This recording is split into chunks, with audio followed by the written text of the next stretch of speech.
Welcome, everyone. I'm Steven Ansons, geek culture analyst extraordinaire, soon to be retro gaming academic, but more on that later. And it's one of those days, once more into the breach, my friends. I guess I wasn't expecting having to do another one of these reaction streams so soon after basically a week after the first one. But sometimes I see these things and I can't really ignore them because I gotta be honest, these reaction streams are kind of fun to make, and at least some people seem to enjoy them. So yes, today, give me a sec.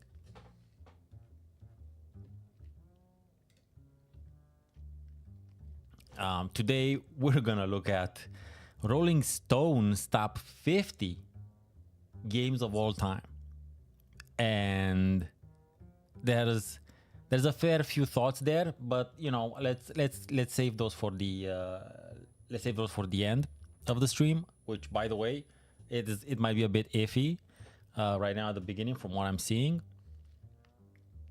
But before we begin proper, anyone out there listening, please let me know if the audio levels are fine, again, for the voice / music, because again, I need feedback from you humans as to that.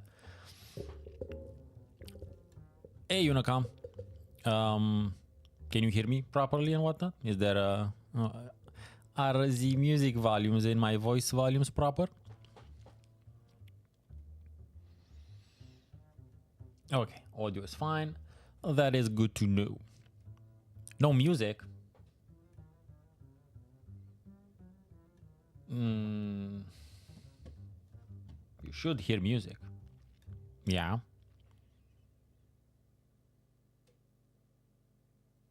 Oh, the song stopped. You should be hearing music at a certain point.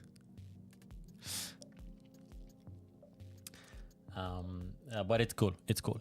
So in case you're new here and you've never seen any of my past reaction streams, I have a couple of rules that are not super arguable with. The first major rule is if there's a title on a list that says anything related to all times, so if there's a title here that's been released after 2020, I will completely ignore it. Point being, if the game is less than at the very least 5 years old, no one can make that sort of a call or that sort of a proper evaluation of it.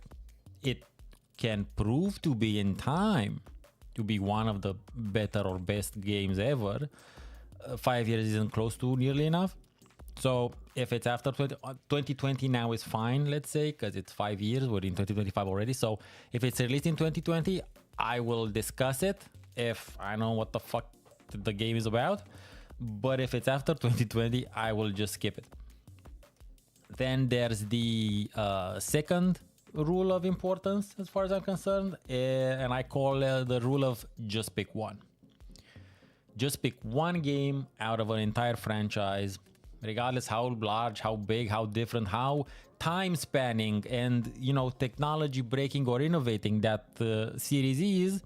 You just pick one, and that one will represent all of them. So this goes for Fallouts, this goes for the Marios, this goes for the Zeldas. Pick one, and in brackets you'll be like, and this applies to the ones that are 3D, the ones that are fucking, I don't know, experimental dance, etc. Yeah, so those are my two main rules when it comes to these types of lists. Now, Rolling Stone isn't necessarily the type of outfit one normally associates with video games.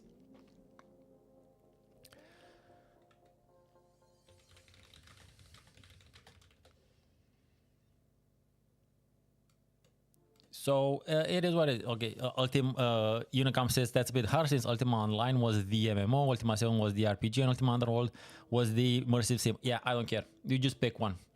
You pick one Ultima. I'm gonna say 7. And Ultima 7 stands for all of them. And that's it. It's not hard if you just do it. The hell? Now, if you want to have a separate list for all of those, you can have separate Ultimas on separate lists. But if we're going with all time, you pick one. You pick one and you live with it. And that's just how it goes. So I was saying Rolling Stone not necessarily an outfit known or associated with gaming, but let's see their take. So, the 50 greatest video games of all time, from Super Mario to Grand Theft Auto, these are the titles that have defined the culture. Already giant problems there. Not necessarily giant problems, but Super Mario, fair enough. But I'm pretty sure the Grand Theft Auto they're talking in this title as isn't the Grand Theft Auto I think when I see this, which is I think of the first one. That said, let's see their intro. It says just by Rolling Stone. So this is I guess it's one of those communal sort of authorships, or you know, AI. There was a time when a great video game just needed to be fun. In the days before 4K screens and season passes, it was all that mattered. Okay, this is...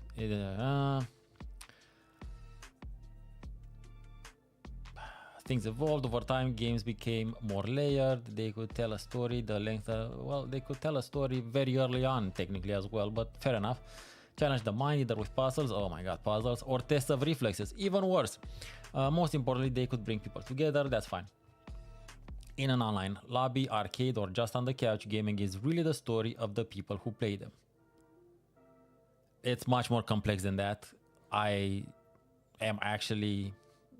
have actually finished a research project into that, and I'm going into doing another one into that. Way more than. It's so much more than just the story of the people who play them.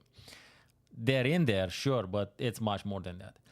But to pick the best games ever made, there's lots of considerations. Okay, let's see. Gaming is a medium where sequels thrive. They can always look and play better. And while certain game dynasties run dozens of entries deep, there needs to be representation across the board. Today, everyone's a gamer, but they're not. The last part doesn't need to be said. For this list, we looked at both how influential each game was at arrival, as well as whether it still holds up. Which just goes further to my point of if it's younger than 5 years, it hasn't had time to hold up anything. Just itself maybe. A good game may have played well, but a great one still does. Arguable. But you know, it just goes into, depends on how you define stuff. These are games that made the culture what it is today and will chart where it goes tomorrow. Well, I will be the judge of that. Since I'm pretty sure I've been around this culture longer than whoever wrote this was. Maybe not. Odds are I was. Editors note the platforms listed for each game are the platforms for which they are available now and may have changed since they were first released.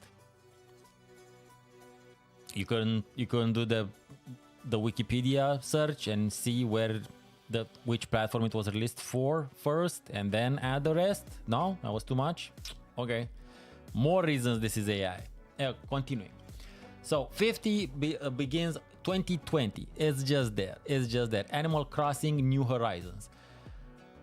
This is again, I know Animal Crossing is kind of sort of in the Stardew Valley coziness sort of genre, and that's totally fine. Not necessarily something I ever got into it, but on the other hand, I do enjoy playing City Builder, so there's that. 2020 is a bit young. Again, to place it on an anything of all time, but it may prove to be in time really cool. Unicum says he's not sure there's AI. It's AI because there's some spelling mistakes that AI wouldn't do. Yes, unless you want it to look like it's not AI and you put those in on purpose. That meme. Okay, so maybe Animal Crossing games have always allowed players to build out cutesy townships, but the slew of options in New Horizons, from harvesting fruit through, yeah, okay, so farming sims thingies, even if you weren't flying to others' islands in the puddle jump around, yeah, maybe, I don't know. Again, not something I ever really super duper got into, because just my interests are of a different niche. But you know, come back in 10 years and you look back and see if Animal Crossing New Horizons, which honestly I don't see mentioned that often. I see Stardew Valley mentioned all the time. Animal Crossing, not so much. And when I say I see it mentioned all the time, I'm not talking about the list I do. I'm just talking about various various gaming sort of communities I'm part of, Facebook groups, you know, that sort of stuff. Even in the retro ones where I'm mostly active, tend to see that sort of stuff mentioned more. But you know what, 2020, I'll maybe. Hades from 2020 again. Now I actually played, yeah, Unicom. I actually played Hades a little bit at a friend's house, and it is fun. I don't know if it's best games of all time fun, to be honest. It looks cool. That's definitely a thing. And I know there's a sequel, and I know it was super duper appreciated at release. Yeah, Unicom asks the proper question: is it better than Bastion? Which Bastion is the first game that was released by Supergiant Games. I have a review of it, a relatively old review of it. It's better in the sense that it's not Bastion. I prefer Bastion, but then again, I am much more into, like, the music in Bastion is extraordinary. I still listen to the soundtrack up to this day, and certain songs still give me, you know, the goosebumpies and the watery eyesies. So it is not a correct answer. I'm way too emotionally invested in Bastion. Of course, I would have went with Bastion, but you know, whatever. I know this was popular at least, so maybe through Hades, more people got to at least find out about Bastion and Transistor and the other ones. But Bastion, let's keep it real. Definitely could it could get there. I don't know if it will. Actually, I don't know if Hades will have the sort of long life that an actual game of all time needs, because there's already a Hades 2. So yeah, but you know, StarCraft still, the original, the first StarCraft still is kind of arguably cooler than StarCraft 2, at least as far as I'm concerned. It's much more interesting, and it's still being played at the highest professional level. So maybe Hades has a future, not just in the ancient mythological past. Okay, finally something from the 90s. Castlevania Symphony of the Night. Okay, now so Castlevania generally is a series mostly associated with consoles for obvious reasons.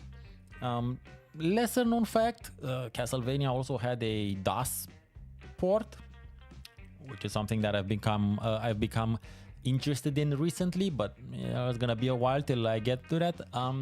What I do know about Symphony of the Night is from basically doing research and watching YouTube videos about it, because the type of gaming content I generally consume or used to consume was generally console focused, because that is what I don't know about. I like to think I know a fair bit about PC gaming. I know very little about console gaming, since that was never really a thing when and where I grew up. So what I do know about Symphony of the Night, or at least what I've read about it, is that despite its current sort of reputation, or its reputation from recent times, at release, from what I understand, it wasn't really that big. It was kind of made more or less passed over, more or less. And it only got a resurgence and reanalysis in relative recent times. like in the past half decade or so. That's what I know about Symphony of the Night, just based on, you know, me doing my normal research shit. I definitely have to have a Castlevania. I mean, I'm pretty sure you need to have a Castlevania in one of these lists again. Why do I pronounce lists like that? Weirdness. Lists, and if you're gonna go with one, it will either be Symphony of the Night or the OG, as far as I'm concerned. Let us see. Oh, The Legend of Zelda: A Link to the Past from '92. Will this be the only Zelda on the list? I certainly would hope so, but I doubt it. But according to my rules, this would be the only one here. I think I've mentioned this before. I've never played any of the Zeldas. Never had any interest. Even when they started becoming coming to PC, yeah. But I know a lot of people have, because, you know, Nintendo and whatnot. I wonder if you're allowed to even say their name. Yeah, I wonder. I think the very recent ones have been on PC as well. Unicom. I think one of these, one of the, like, from a couple of titles ago, I think they are. They're not? Well, okay then. It means I'm confusing them with something else, so it is what it is. But then again, I wouldn't play them if they're on PC anyway, because again, never had any interest. But yeah, A Link to the Past isn't usually the one that shows up on this list, so props for that. Let's say maybe. Okay. So each of these is signed by someone else. This one was Christopher Cruz, Ashley Bardon, whoever the fuck AB is, CC. Then it's gonna be like BC or AB. We'll go with it.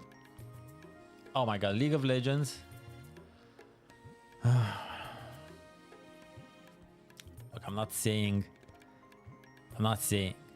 AB and CC are the first two writers in history, Unicom. They're the first writers. If the angle between A and B is 45.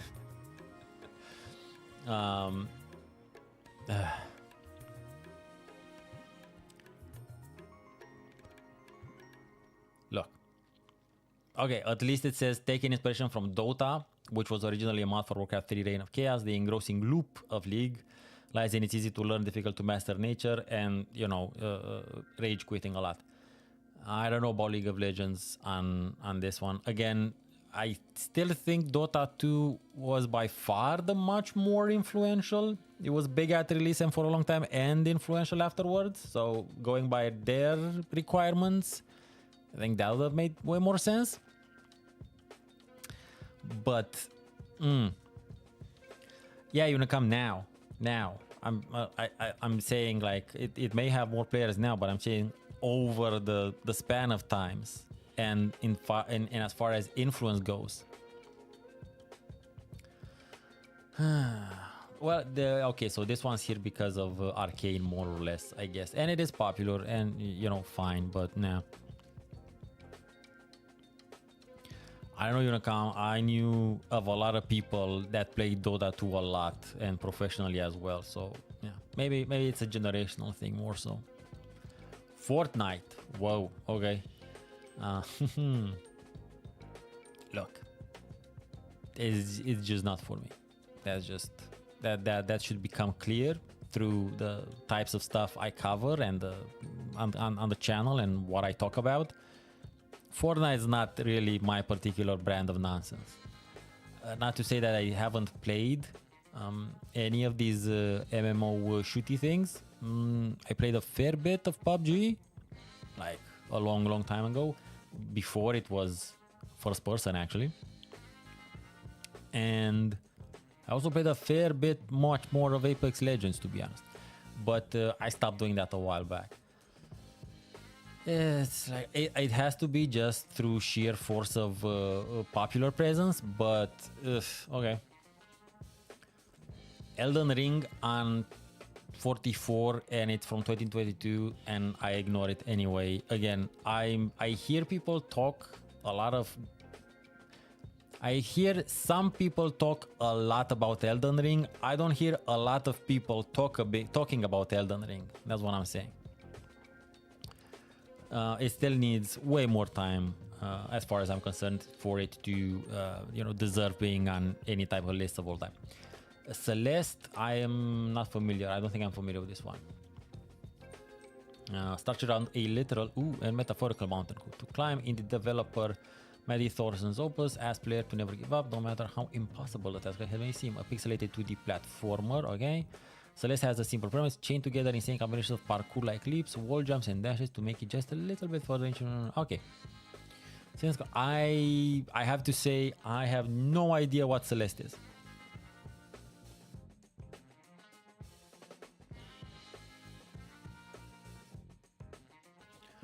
Not only do I have no idea what Celeste is, I don't even think I've ever seen gameplay footage of it, to be honest. Give me a sec.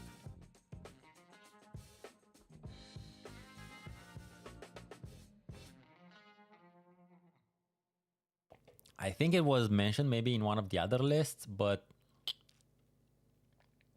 it really doesn't ring a bell from 2018. I'm glad people dig it, but I know nothing about this title. Sounds fun. Yeah, not none of my stuff. Oh, okay. Now we're coming around to my stuff. Batman Arkham City is on 42. Now I have a supremely deep dive video about Batman Arkham City, which like no one has seen. It's on my channel. It's been on my channel for a couple of years. You wouldn't believe the amount of work I put into that video. I mean, if you look at it, you'll kind of see, because it has live action, sketches, there's a bunch of special effects in it and whatnot, green screen and shit, tributes all over the place. So no one's watched it, of course.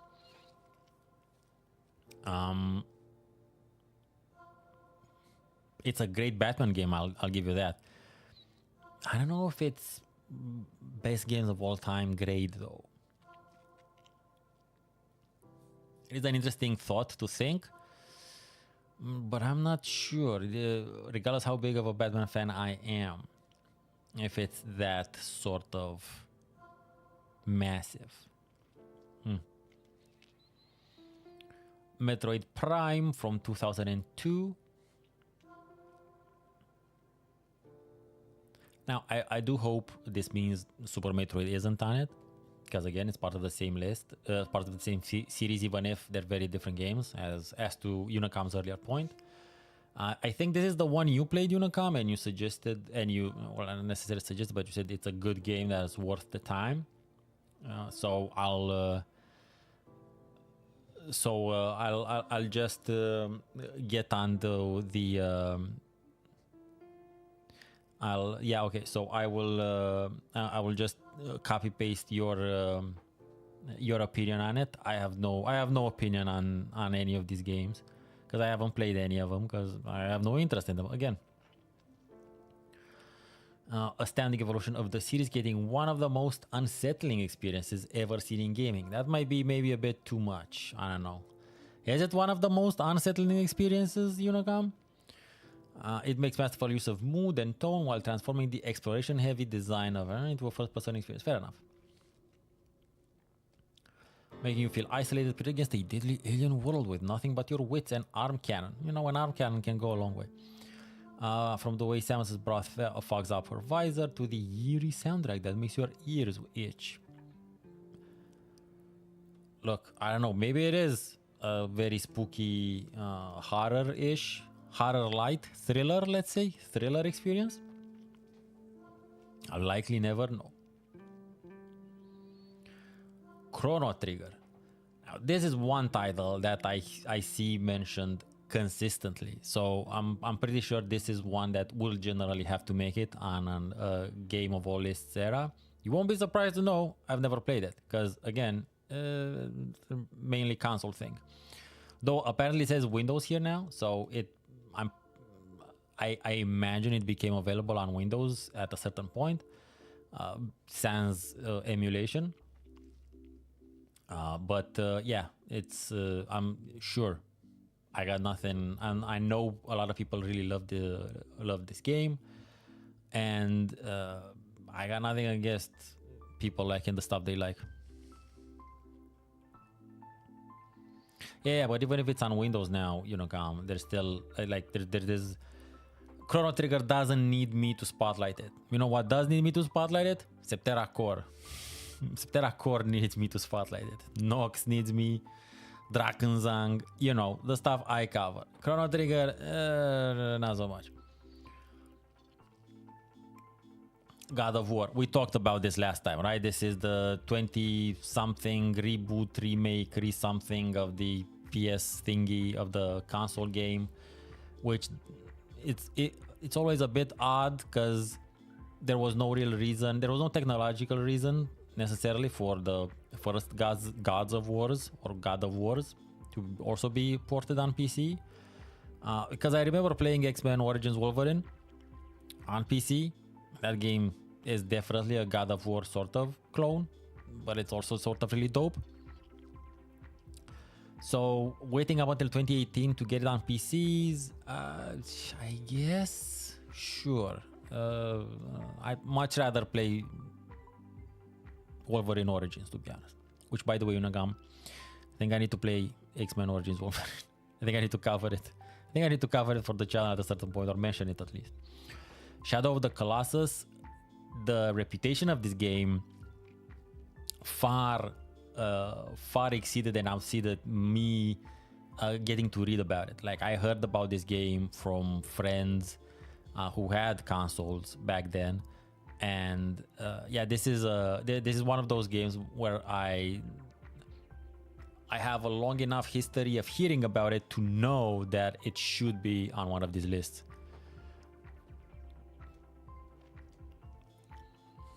Hey, Pokemon Gold and Silver. Like, when it comes to the Pokemon games, holy fuck. There's I think there's literal 30 million of them. And if you break it down, they are basically they are RPGs, only like that they're packaged in this funny, cutesy sort of manner, and there's no real there's no real blood. It's just like Pokemon is basically wizardly for kids, more or less. You know, maintaining the sort of appropriate scaling of things. That's kind of what we're dealing with. So as a deep fan of RPGs, of computer RPGs, hence the wizardry reference, I never got into Pokemon stuff just because it was just a little bit after my time of, you know, being possibly influenced by cartoons.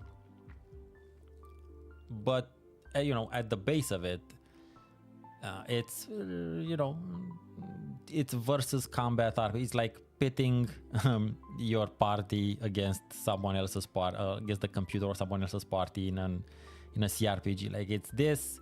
It could just as well be you know, a Baldur's Gate or Tyranny or something of that manner, but you know, it's with fluffy cutesy shit. You know, one new game, Unicom, that I was interested in, one indie game that I was interested in before my pivot, is something called Cassette Beasts, mainly because of the choice of basically having the monsters or the beasts as cassette tapes, which I think you mixed. So you mixed cassette tapes and you got like different combination of creatures. I think that's the point. So that was something that I was interested in. I think it got released in the meanwhile. I'm not sure, because again, couple of years ago, I sort of pivoted. I had started my pivot towards retro and less and less attention to the indie realm. But Cassette Beast is a thing. Super Smash Brothers Unite. No, not Unite. Ultimate. Is there a Unite title? Did I just give Nintendo an idea? God damn it.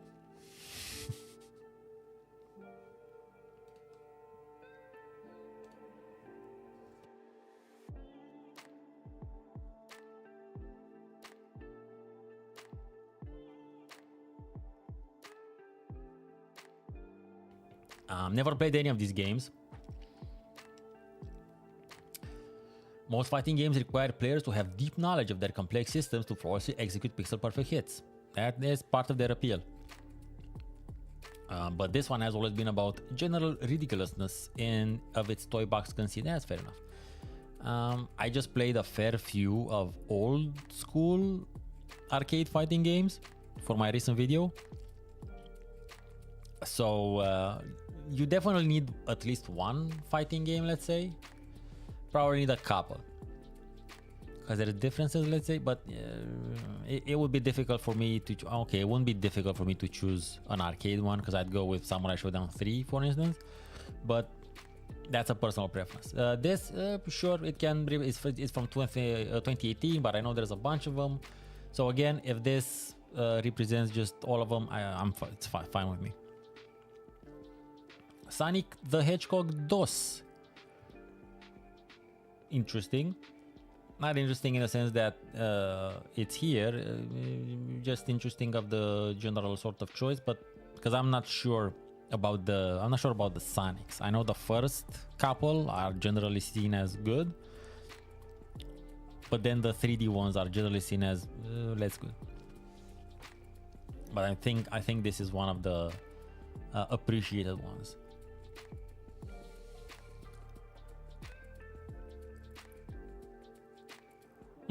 Maybe the intro, maybe it's here because this is where Tails is introduced. I don't know, but you definitely need the Sonic, you definitely need the Mario, etc. Hollow Knight from 2017. Now this game has now been around technically for 8 years. It's getting there.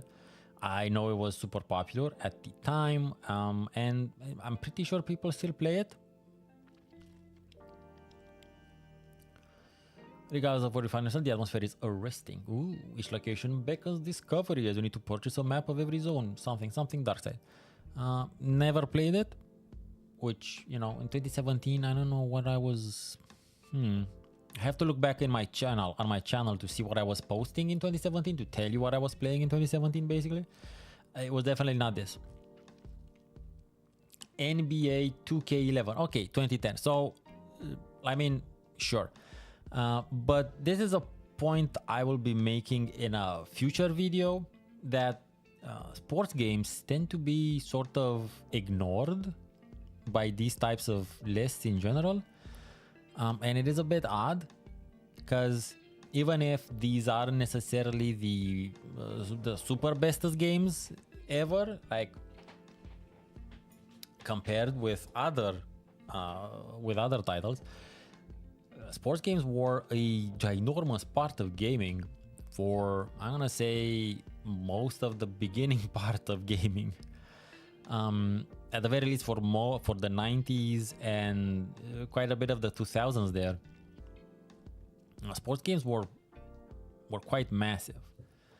And not having at least one of them, you know, one of them that is not a Madden title, because Madden matters only in the US, not really in the rest of the globe. Not having a sports title on one of these lists is a bit weird. Oh, we got Miss Pac-Man. Okay, I am pleasantly surprised to have Miss Pac-Man.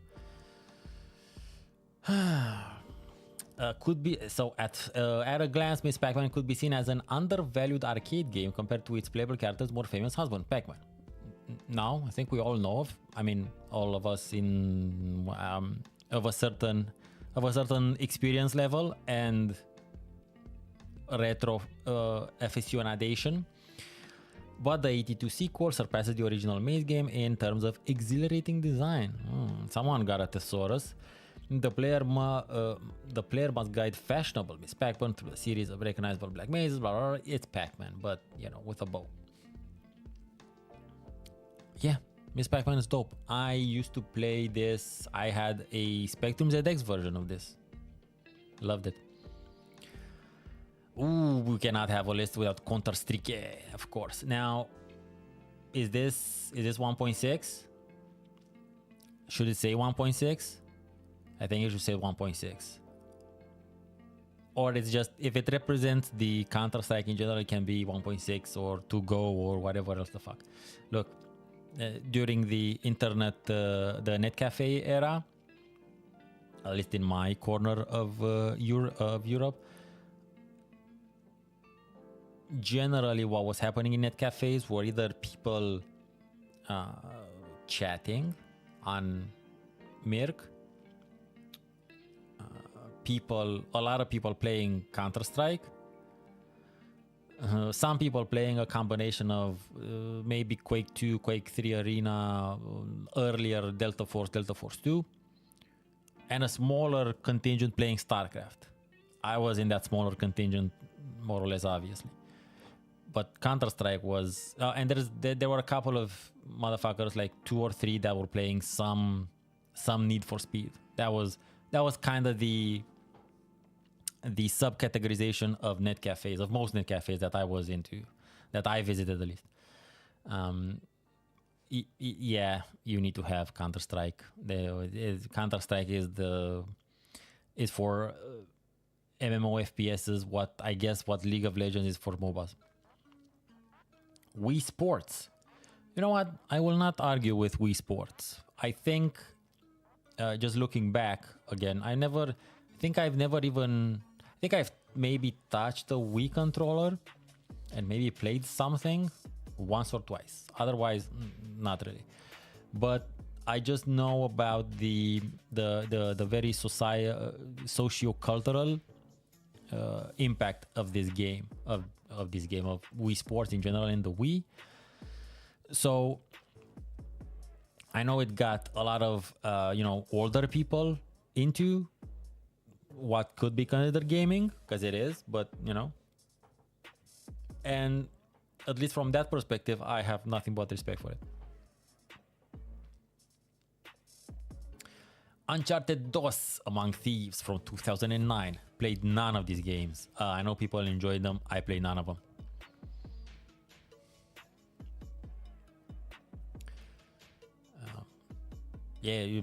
Of course, more power to you if you enjoyed and play these games. Not for me. I didn't play even the Tomb Raiders and whatnot. Being on PC, never really my thing. I'm weird, I know. Minecraft, gotta have Minecraft on the list, even if I have never played 1 nanosecond of this game. I've never even pondered installing it. I don't even know what you have to do in order to install it.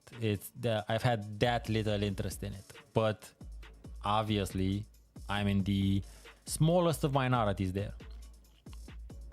Oh, Resident Evil 4.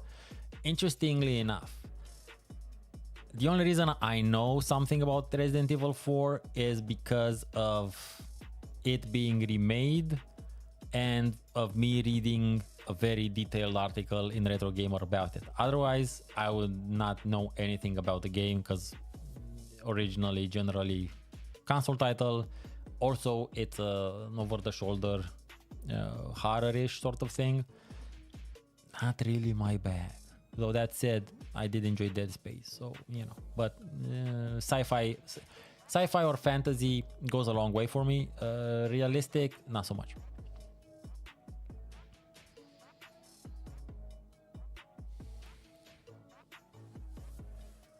Mass Effect 2. I got nothing on these ones. Never. I haven't played any of them. Even if you would think I would have, I didn't. And it was more or less on purpose, because I never really cared, to be honest. I had friends who played the shit out of these games and they would like replay them. And when the second one came out, I have this friend who replayed the first one just so that he'd have a certain team to import into the second one. And everything they were telling me about the games made me deeply uninterested in them. So no. Hey, we got Stardew Valley, like I mentioned earlier, regarding the other one. What was that? Cross Rivers or something? Yeah, I see this all the time, and I see people talking about it fairly consistently, let's say. And it is 9 years old by now, so it's getting there. It's getting into where it can be considered one of the one of the greatest games of all time. Oh, now this is surprising. Going with the first Sims is indeed quite the unexpectedness. And it's unexpected because generally the Sims 2 was the one that really made it into the mainstream. And you can argue the Sims 3 was even bigger, but when I go thrifting, the things I find most of are numerous FIFA titles and Sims 2 expansions. So many Sims 2. I have literally found places where they had entire boxes of just Sims 2 expansions, because there's been like, I don't know, 26 or 27 or some insane number of Sims 2 expansions. So usually that's the one list go with. I'm glad to see they went, this one goes with the first one. Again, according to my sort of rules, wouldn't matter. But this is the one I actually played as well. Not for long, mind you. A bit of a boring sort of experience as far as I'm concerned. Again, I prefer the other type of boring. I prefer the interactive spreadsheets of city builders. But definitely one of the Sims titles definitely has to be in these lists. I got nothing with it. I got no beef. Oh, okay, another very pleasant surprise. Tony Hawk's Pro Skater from '99. Says Nintendo 64, PlayStation, Dreamcast. I'm confused because I played one of the Tony Hawks on PC.Maybe it was not this one. Maybe it was the second one, or maybe it was Underground or something like that. Either way, I played one of these on PC around that time actually, and it was fun. It was super fun and super enjoyable. One of the best examples of the intersection between games and culture. As you take control of 10 real-life pro skateboarders, okay. The world of extreme sports becomes an open play. There were a bunch of games back then that were trying to sort of piggyback on the extreme sort of aesthetic, and there was a bunch with snowboarding as well, if I remember correctly. So Tony Hawk Pro Skater 2 was the one on PC. Okay, so that must have been the one I played. Thanks. Yeah. No, I definitely see this. It was, even for someone such as myself who's not the most, agile motherfucker around, it's fun. It's fun. What I found most fun was to learn the lingos, basically, to understand, to learn what an ollie is and that sort of shit. I think it had Papa Roach on the sound. I can't remember that, Unicom. It was so many times, so many generations ago by now. But it probably did, because it was that one that had the new metal something.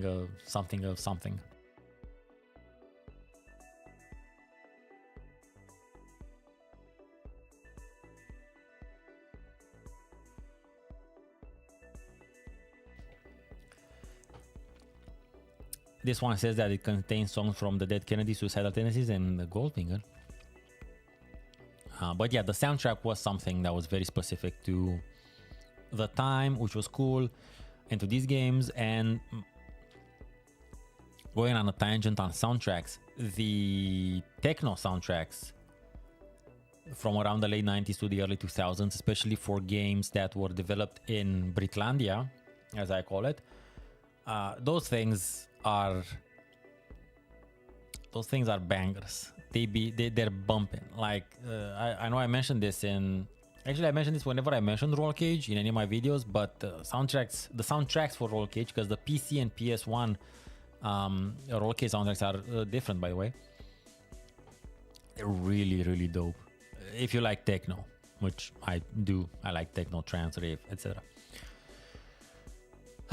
Call of Duty 4 Modern Warfare from 2007.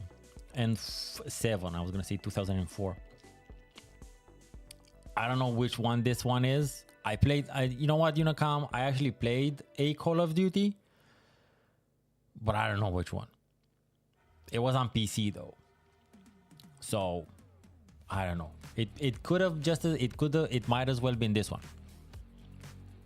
I cannot remember. Oh, you know what the one I played was? I think it's one where there is is there like a nuclear explosion and you see it and you either survive or you die during the nuclear explosion, or there's this big ass explosion? I think I tend to remember. Okay, that's the one. Yeah. So I tend to remember a big ass explosion and like whatever the fuck. So I played that. So I played this one. It was fun. Not gonna lie, but I played single player. The multi aspect was not appealing to me back then. You gotta have you need to have one of these on here, so it is what it is. It's fine. Okay, now we're getting into issues. So out of the entirety of the Fallout series, they go with 3. Okay, the only way they could have done this worse was to go with tactics. So, well, at least they know how the original one starts. Fallout 3 sets the tone for a bleaky journey into the apocalypse. But the reality is much stranger. Bethesda Game Studios' revision of the cult RPG series. Well, look, at least it acknowledges it acknowledges it didn't start with it, so that's fine. I would have preferred to have a computer there in front of the RPG series, but fair enough. Could have been a simple sci-fi take on the Elder Scrolls.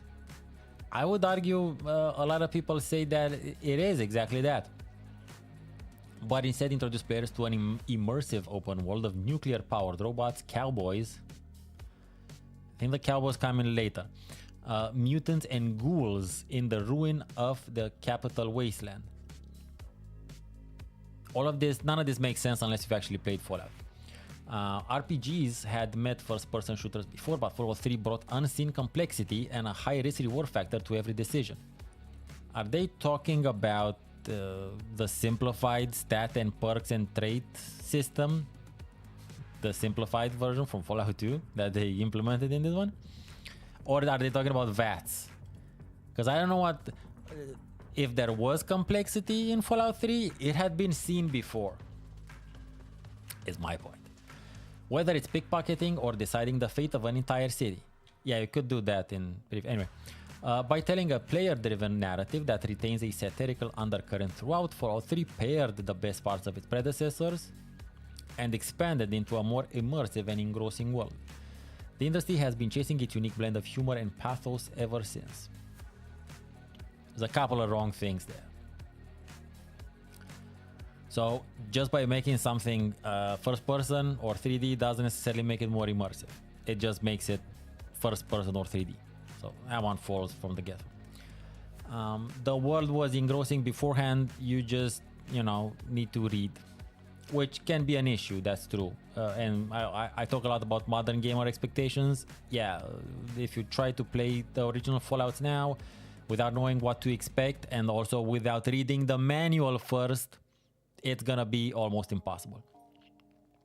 But the Fallout world has always been engrossing.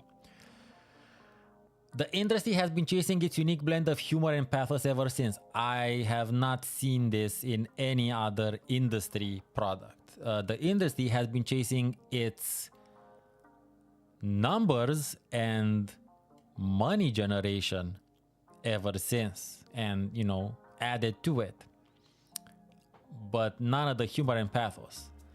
Because when the industry took a break from this and they gave Fallout to someone who actually worked on the older Fallouts, that one had a much more Fallout-ish blend of humor and satire and everything else, and the industry hated that.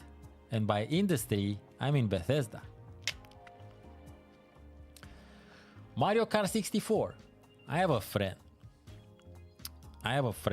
who is a friend who has also had experience with console games, much more so than me, and also had a Nintendo 64 sort of growing up, which is weird in my country. We're not gonna go into why. But something different tells me that Mario Kart is the bomb.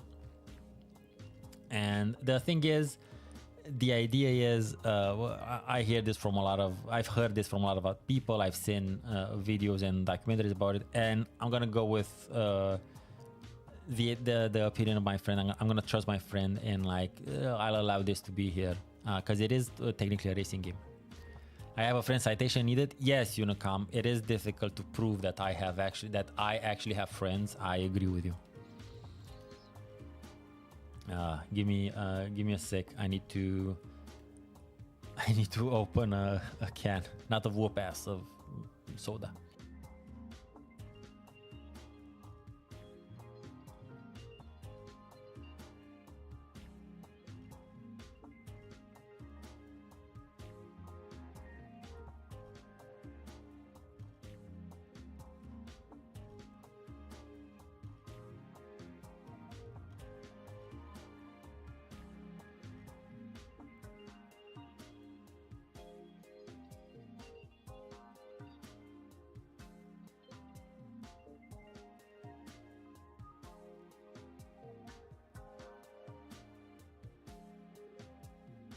Okay, le back. Baldur's Gate 3, 2023, 2 new, skip. Madden NFL 2004.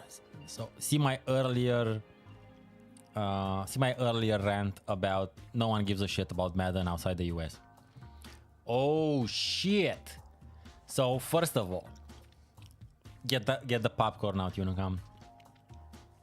First of all, grats for having Diablo 2 on the list. That's fine. Why in the ever unholy bowels of hell did you use the promo image from Diablo 1? Anyone? Because that's not the Diablo 2 promo images, or even a screenshot of Diablo. That's from Diablo 1. Which I've played a lot of Diablo 1 lately, if you look at my channel. So yeah, but look, as much as I love Diablo 1's, let's rewind. As much as I love Diablo's atmosphere and what it could have been, and what it was and what it could have been going forward, Diablo 2 is the objective, technically more streamlined, better game. Like no one can argue against that. Atmosphere, vibe, mood, Diablo. Actual gameplay, Diablo 2. Although I argue the gameplay of Diablo is also really cool, but you just have to get into the mindset and have very particular understanding of how the game is supposed to be played. Hey Radu, welcome. At least they got a primeval, says Unicom. Fair enough. Kill an enemy, gain experience, get gold, wear better gear, learn more powerful spells. Again, you can do that in Diablo. Every class has access to the same spells as long as they have the magic capacity to read it. Not the same in Diablo 2. Repeat. They just did something different instead of rinse and repeat. In 2000, the concept of seasonal events and battle passes were nowhere to be seen. Yeah, no, it was indeed a simpler time. The grind of the action RPG relies solely on pushing your character further click by click and duping items. In this realm, Diablo reigns supreme. Wait, is it Diablo or Diablo 2? See, this is the problem, people. The first game is called Diablo. It wasn't called Diablo 1. Same with Fallout. It's Fallout and Fallout 2. It's not Fallout 1 and Fallout 2. It's just Fallout. Also Diablo. So when you say Diablo, I think about Diablo. Both its somber setting filled with somber setting. It's not a somber setting. It's a gothic setting. It's moody.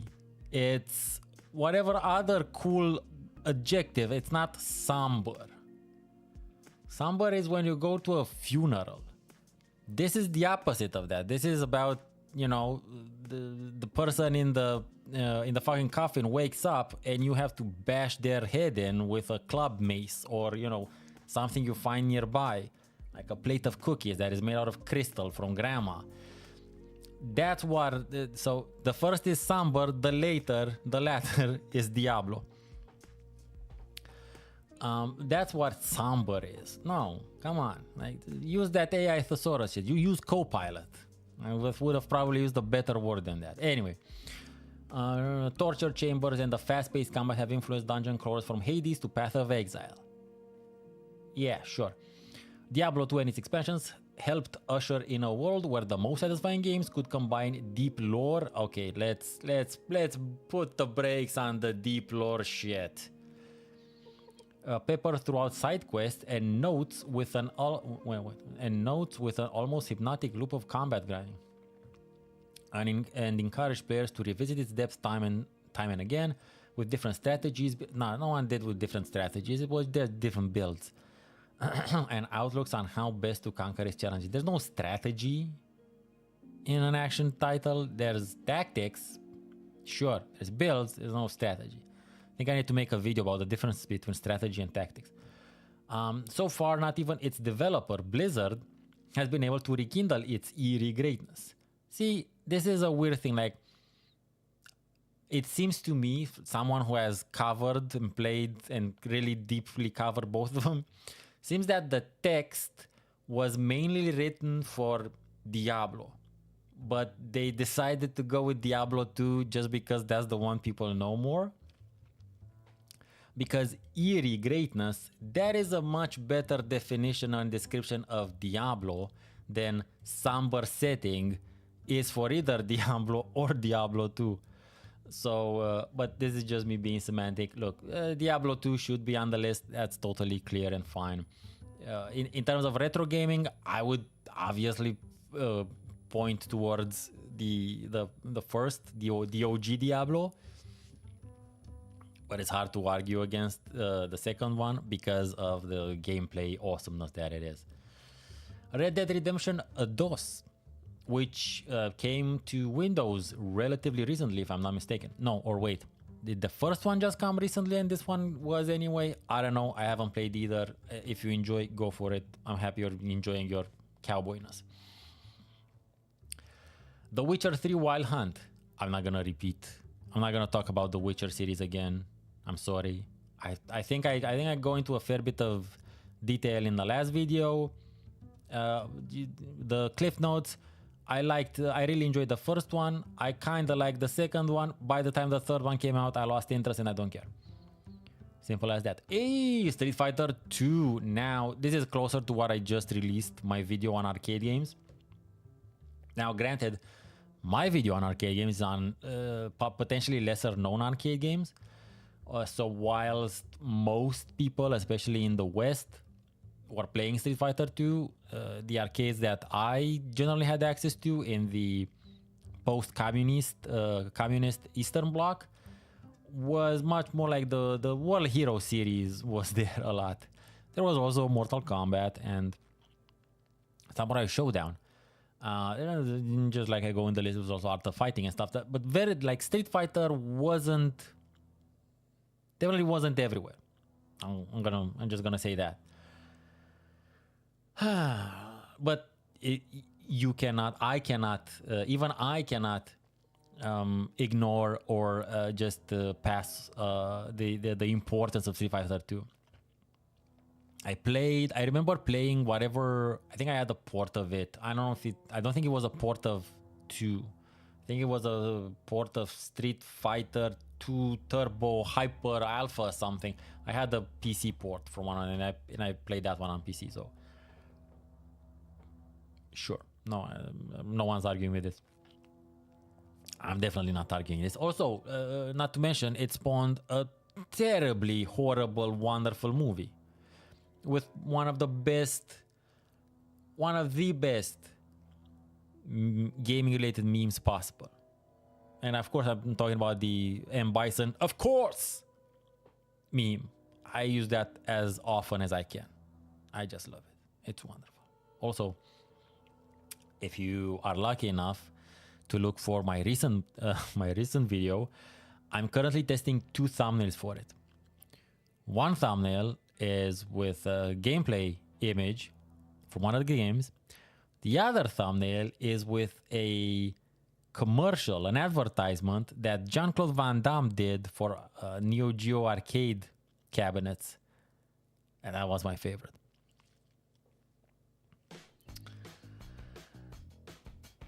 Doom. Oh my god. Okay, so someone on Blue Sky was we were talking quickly about these lists, and this person was like, you know, like the one PC title that's sure to be on even these US centric console list is gonna be Doom. And I'm like, I don't know, we'll see. And then I go, look, Doom is on the list, which is fair enough.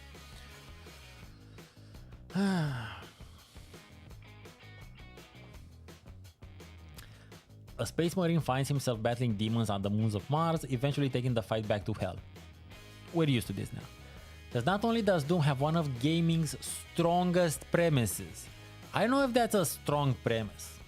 It's a batshit insane one, I'll give you that.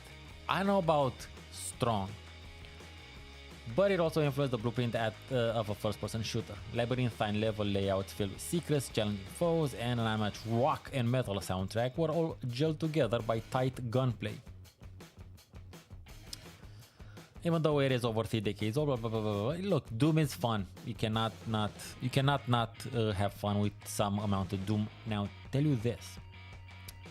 I don't know if this is gonna come to pass, but going with the spirit of what I do, who I am, and my channel, I'm thinking of revisiting one of the Doom titles this year, and the title I'm considering looking back at is gonna be none other than Doom 3, and I'm gonna do that for hopefully Halloween month,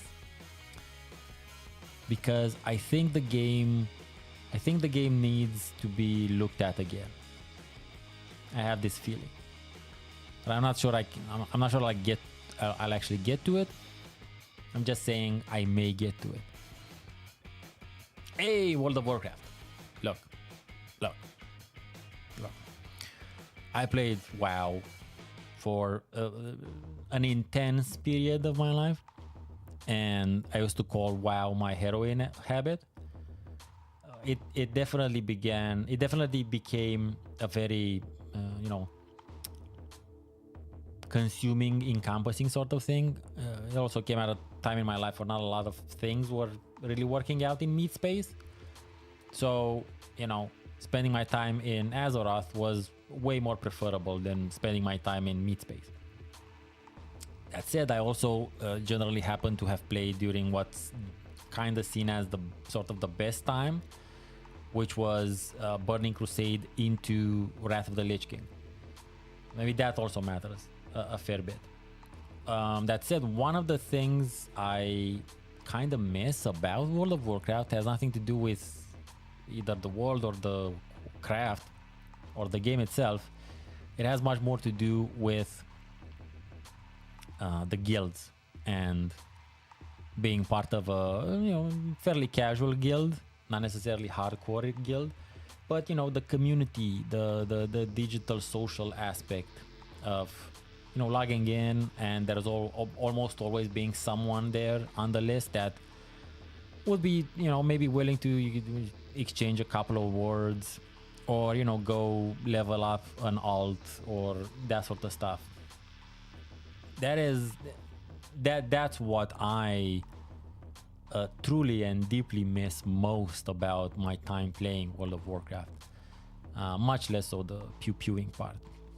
And that's something I wish to sort of maybe see if I can replicate to a certain degree in Path of Exile 2, once it becomes free to play. I would like to see if I can create a sort of a nonsense guild or something where we can always have like a list of people there that are not insane basically, and which you can level with, and or just have a chat for a couple of minutes now and again, just to disconnect from meat space. Halo Combat Evolved. Yeah, it was a big series, man. It was very important, very influential. I actually played the first one because it was also on PC, so go figure. and I remember enjoying it. But again, it's not something that stuck with me. Sorry about that. Not something that stuck with me. It was just an FPS like many others. The only thing that really kind of stuck with me was that you were limited to 2 types of weapons, which was kind of fun, and like, I don't know, a couple of grenades.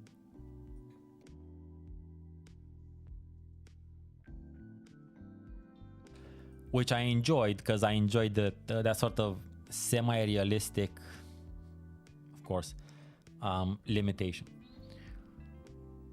But yeah, the impact, the influence afterwards, you know, Halo 2 and LANs and connecting consoles and people playing it when they are on military duty and all kinds of stuff. Not to mention Machinima or Machinima. I think it's Machinima. Indeed. Oh, look, see, there's also Super Metroid here. They had Metroid Prime earlier. A bit of a faux pas as far as I'm concerned, because again, I would have just preferred for them to use one. But again, I'm not making this list. But when I do make my list actually, because I already make lists.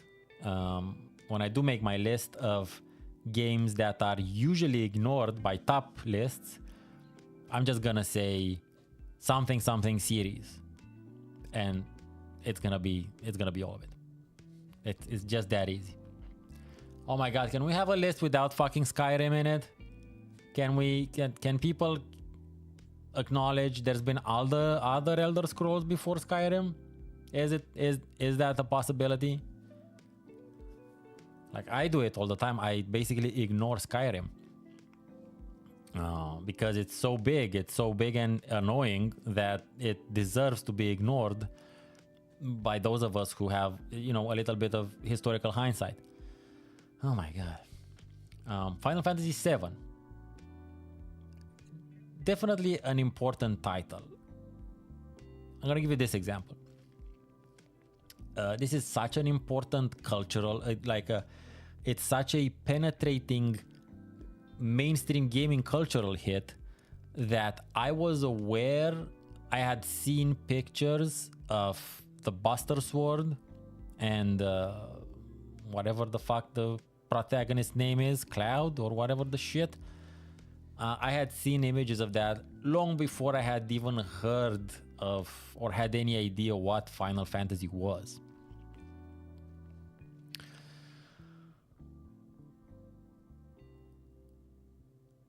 So yeah, I guess if you're gonna go with one of these Final Fantasy titles, maybe this one had the most crossover, multi sort of demo generational penetration power, since again, even I found out about it, or I was at least sort of familiar with it long before really understanding what it was, and I was always just a PC gaming person. So fair enough. Metal Gear Solidos. Never got into these games either. I know. But wait, it says the 1998 release of Metal Gear Solid. I guess this is not this is a 3D-er, rebootier version of the NES one. Hey, welcome. Hey, look, again, if you enjoy, the one thing I do use from Metal Gear is the occasionally I use the surprise, attention, exclamation mark sound. That's very good at capturing attention in videos. Oh, look, Unicom, it's my favorite series ever. Oh no. The Last of Us is on 5. I understand a lot of people enjoy these games. I never had a lot of interest in any of these, actually. Even in 2013 when I was playing, you know, more current stuff. Not my thing. Super Mario World. Is this a separate one, or is this Mario 3? Or was that just no, I think that was just Mario 3 and this is Super Mario World. I'm surprised at the lack of insane numbers of Zelda. Like, we had one Zelda and we had this Mario, and I think we had Mario Kart, which is a racing title. So that one's fine. Super Smash something, that it's a fighting title. Was there a different, I think it was Super, I don't know. But, you know, definitely need the Mario, that's fine. See, I told you they're not thinking of the same actual Grand Theft Auto I was thinking. They're thinking of 5. I was thinking of the first one, which I think really needs to be talked about a bit more. I don't think people really know about it that much, to be honest. That's where ideally I come in and fill in some information, knowledge, awareness gaps. Again, you know what? Ginormous series, I appreciate it. I actually played all of them-ish up until San Andreas. After San Andreas, I just lost interest, really. And the general setting and, you know, protagonist, whatever the fuck, 4 wasn't really up my alley. And again, if enough time passes, I lose interest and I just focus on other stuff. Again, of course, if I were to choose a Grand Theft Auto title, I would go with Vice City, just because that's the one I arguably most likely spend most time with. But that's just me. Unicom says 4 hit too close to home. Yeah, I think it was what? It was with some sort of Russian immigrant or some shit like that. I don't remember. Oh shit, son. Wait. Hold the fuck, pump the brakes. The list actually has Tetris on it. It's an absolute disgrace. It's the Game Boy version, because originally it was developed on an MS Electronica and then came to DOS. Was it an MS Electronica Unicom, or was it an Electronica M60 or something? What the fuck were those things called? Anyway, it was developed on a Russian-made fucking something, a clone of something. That notwithstanding, so the OG Tetris is a computer game. Just so happened to have gotten ginormous because of the Game Boy, whatnot. But originally, it's a computer game, the OG, and the thing is, despite how much I love video games and I see them as a medium of art, they're also entertainment, but they're also of art. And regardless how much I like the stories being told and you know, interactive narrative and influencing where a game storyline is going, and you know, stats and skills in RPGs and stuff. I think I've said this before, but I think I'll say it every time this subject comes around. If an alien sort of civilization were to ask me to explain what video gaming is, I would just show them Tetris, and I think they would understand Tetris in just a few moves. It's such a great example of incredibly super simple design that just makes what you see, that makes what you do make sense, basically. Easy to learn, hard to master. Sounds a bit like a stereotype sort of trope thing. It definitely applies to Tetris. And usually any title, any list, if I were to make any list of great games of all time, it will always end with Tetris on one, just because of what I just said, basically, of how I see Tetris as being the essence of video gaming. Yeah. And then on one, they shit in their own bed with Legend of Zelda Breath of the Wild, but I'll just ignore that because, look, Tetris is on too. And I prefer to focus on the positive aspects. I like to talk about things that make me feel good, and hopefully that also translates to, you know, what it is that you see. Yeah. Well, look, in that spirit, let's look at this list overall. Very few PC games, of course. I was expecting for them to be very few PC games. I mean, there's Doom, sure, but then again, there's also ginormous genres and communities that are ignored / erased from these types of lists. Not one actual city builder.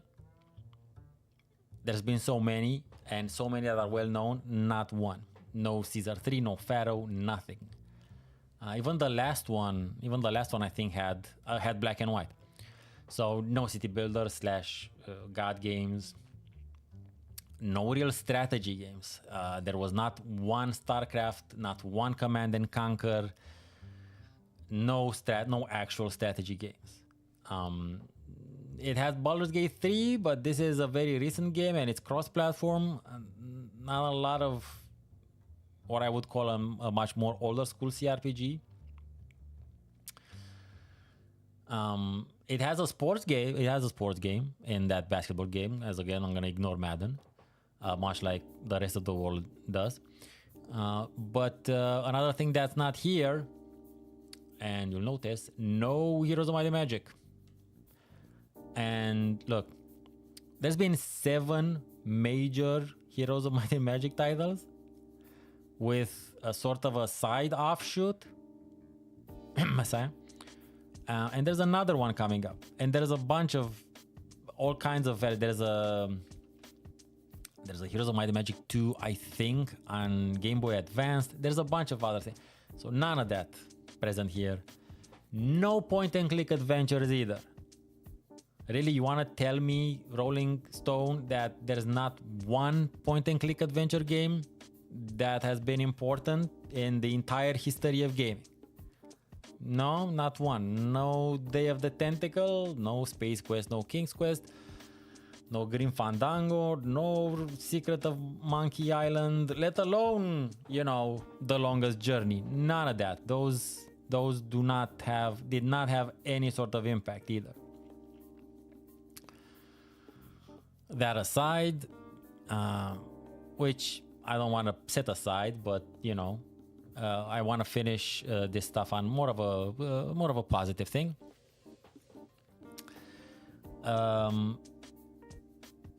Having a list of top 50, which again, not enough. Even 100 is not enough. Video games of all time in an outfit such as Rolling Stone that has nothing to do with games. I don't know what it does normally. I thought it did music, maybe. So it's only a further evidence of how much gaming has become mainstream, as opposed to when I was growing up, or even when I was in my 20s. So there was this list. There was the list from GQ, which again, who gives a shit? What? I don't even know what GQ does. That's not they definitely don't do video games. That's for sure. So the positive aspect is that it's clear evidence of how much video games have become part of mainstream culture, and that's in part due to my generation and the ones that came afterwards, basically having grown up with video games and video games being a part of their lives, and us having a much different type of awareness and understanding of what they are and what they can be. So that's the positive that I'll take from this, and the fact that they put Tetris on number 2. Look, a win's a win, and I will take it. But I think that would be that's about it. Unless I can hang out. Look, I'm gonna hang out for like 3 more minutes, so that I can end at 25, just for the sake of having fixed numbers. So if you have if you have just a random sort of question about games or gaming and whatnot, feel free to launch it.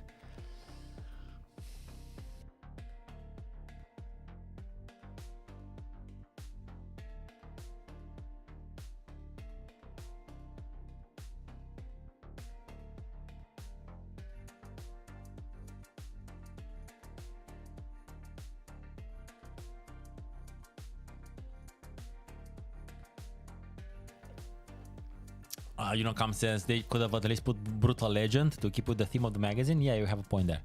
If I get to 10k subscribers, will I play Super Metroid on a stream? Unlikely. Not impossible, but unlikely. There's so many other things I want to play and play on stream that actually interest me. That's not an incentive for anyone.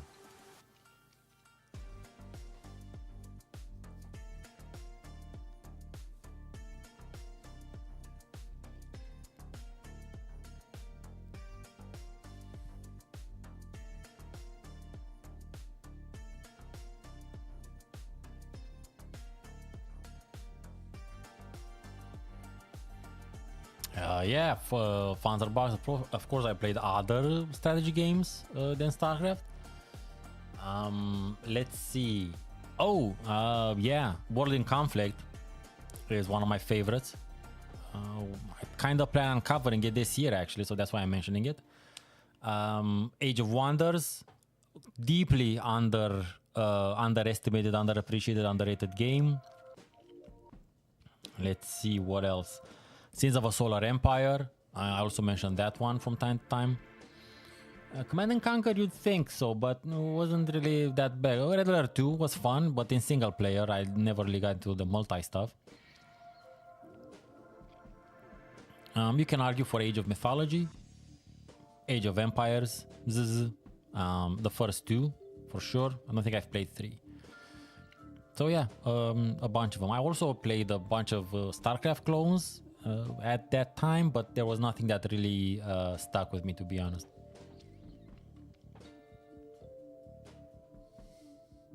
Oh, and these were real-time strategy games, because strategy games in general, you can have turn-based strategy games, grand strategy games. Like there's like, you can argue 4Xs are strategy games as well. So that's a whole other aspect. But since you said StarCraft, I think you meant real-time strategy. Okay, and that's about it for tonight. Thank you very much for watching. Make sure to check out my latest video or some video of mine you haven't seen before. I've been Steven Nonsense, and have a great rest of your day, evening, night, weekend, year. I don't know when you're watching this.